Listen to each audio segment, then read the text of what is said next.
Congress party का स्वाभिमान नहीं जागा। 2019 में एक सीट अगर कोई जीती थी तो कांग्रेस पार्टी जीती थी, लेकिन कांग्रेस डिमोरलाइज क्यों है यह मुझे समझ में नहीं आता है। होने के लिए आपके पास कुछ है नहीं, मजबूती से लड़ना चाहिए। हाथ को महत्व नहीं दे रहे हैं तो हाथ नहीं रहेगा तो ललटेन तो हवा में उड़ जाएगा ना। कांग्रेस पार्टी को दरकिनार कर करके जिस तरीके से राष्ट्रीय जनता दल ने राजनीतिक आचरण किया और उसके बाद कांग्रेस पार्टी का स्वाभिमान नहीं जागा, जो अखिल भारतीय पार्टी है, तो खोने के लिए आपके पास क्या बचा हुआ है भाई। लोकसभा चुनाव को लेकर बिहार में एनडीए की ओर से प्रत्याशियों का ऐलान कर दिया गया है। दूसरी तरफ महागठबंधन में अभी तक सीटों का बंटवारा नहीं हुआ है, लेकिन आरजेडी सिंबल बांट रही है। हमारे साथ अभी जदयू एमएलसी सह प्रवक्ता नीरज कुमार है। नीरज जी, आधी आबादी की बात करने वाले मोदी, एनडीए सरकार जो सदन में कानून पास करती है, महिला आरक्षण कानून, लेकिन जब बिहार में सीटों का बंटवारा होता है, 17 लोकसभा सीट बीजेपी के पास है, लेकिन एक भी महिला उम्मीदवार नहीं। ऐसा क्यों?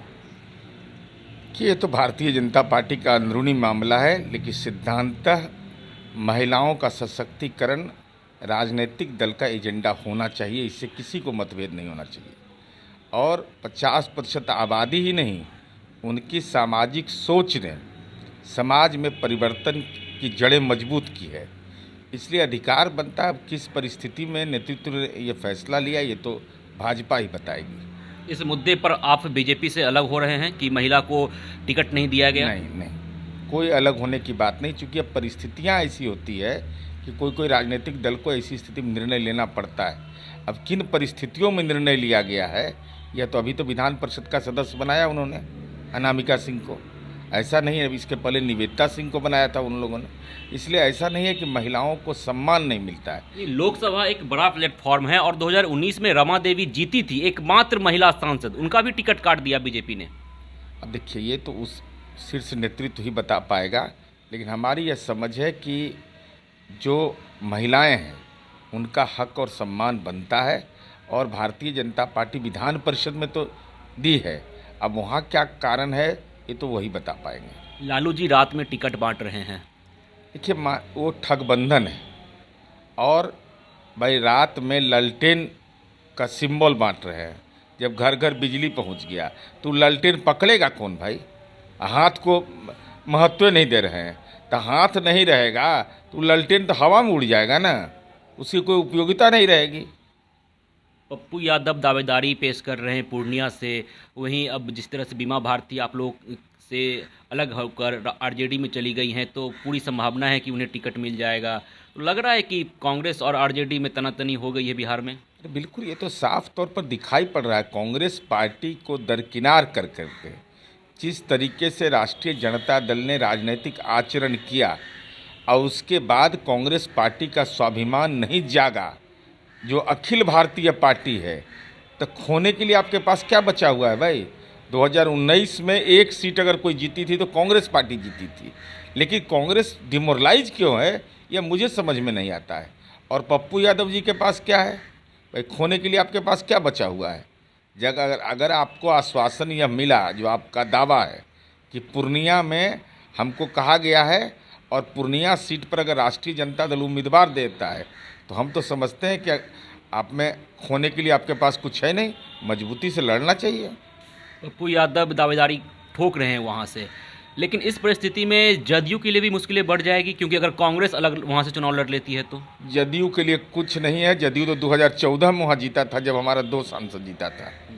जदयू पार्टी मजबूत है, उम्मीदवार मजबूत है, इसलिए 14, 19, 24 तीनों का सेम रिजल्ट। लेकिन अब मैदान में पप्पू यादव हैं, तो कुछ होगा समीकरण उल्टा पुल्टा?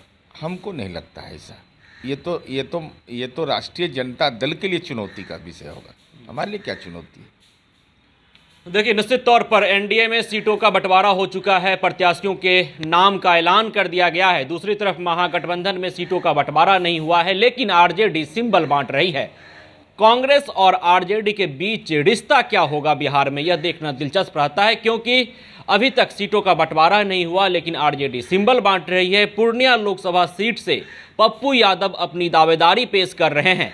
अपनी पार्टी का विलय कांग्रेस में करवा चुके हैं। उसके पहले राबड़ी आवास में तेजस्वी यादव और लालू प्रसाद यादव से मुलाकात करते हैं, लेकिन अब आरजेडी भी तैयारी कर रही है पूर्णिया लोकसभा सीट के लिए। और पप्पू यादव ट्वीट कर देते हैं कि मर जाएंगे, कांग्रेस नहीं छोड़ेंगे, मर जाएंगे, पूर्णिया नहीं छोड़ेंगे। तो देखना दिलचस्प रहता है कि आगे की कहानी क्या कुछ निकल कर सामने आती है और बिहार की राजनीति किस ओर रुख करती है।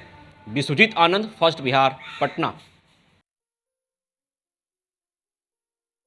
ये लो मुंह मीठा करो, आज मैंने अपना जॉब छोड़ दिया, अब हम पूर्णिया वापस जाएंगे।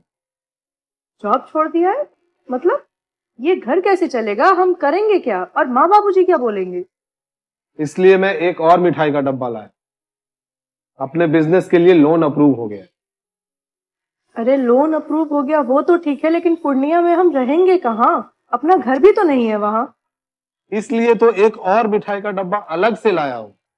हमने पूर्णिया में घर ले लिया है, पूर्णिया के ई होम्स पैनोरमा में। पूर्णिया में पैनोरमा ग्रुप लेकर आए हैं ई होम्स पैनोरमा। बड़ा घर, आलीशान जिंदगी और अत्याधुनिक सुविधाओं के संग। अरे अरे, अब क्यों मुंह मीठा करवा रही हो? क्योंकि हम घर वापसी जो कर रहे हैं।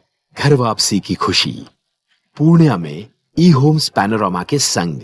ई Homes Panorama, luxurious lifestyle redefined.